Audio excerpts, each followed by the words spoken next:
What's up, everybody? It's Zoe Azubuki with Edge Home Finance. This is your market update, and today we are talking about prioritizing affordability in the midst of rising home prices.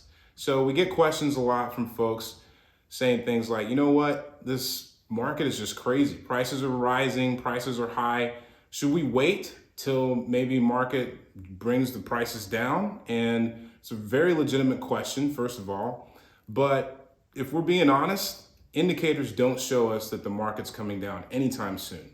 And in fact, we should expect for real estate to continue to get more and more expensive based on the historical performance of home prices. We just see a ticker that just keeps going like this. And it just kind of goes with inflation. As time goes, things get more expensive, and real estate is on top of the list of that. So what do we do when we're trying to prioritize affordability, respect our financial budget in the midst of all that? Well, I got 3 tips that'll hopefully help us do that, okay? Number 1 is called the rule of thirds.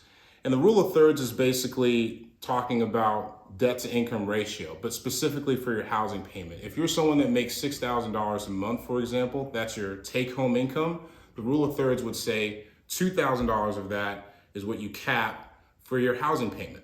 So keep in mind, lenders, including myself, are going to tell you things like, hey, you qualify for X and X dollars max, right?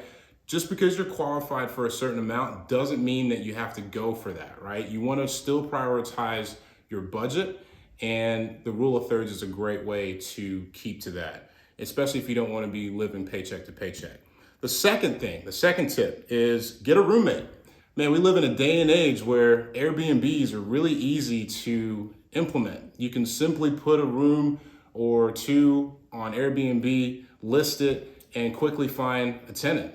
Short-term, long-term, you can do that, put it on Craigslist. There's so many different ways to list a room and help your monthly payment by receiving some rental income. So that's another great tip to do. And the third thing is house hack. This is a strategy, especially for folks that are excited about potentially real estate investing in the future. If you can find a 2 to 4 unit property, live in one of the units, rent out the rest, it's a great way to offset that mortgage payment. So keep in mind, when you do that, 2 to 4 units, you can be eligible for a 3.5% down payment. FHA still allows you to do that minimum of a down payment for that type of a deal, whereas conventional requires 25% if you're going anything above 1 unit.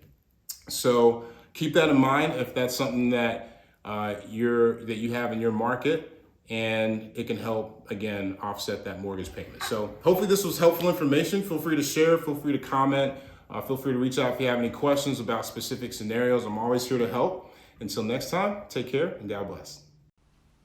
Thanks for watching. If you found any of the content helpful, please subscribe, hit the notifications icon so that you can be informed of the next video upload. See you soon.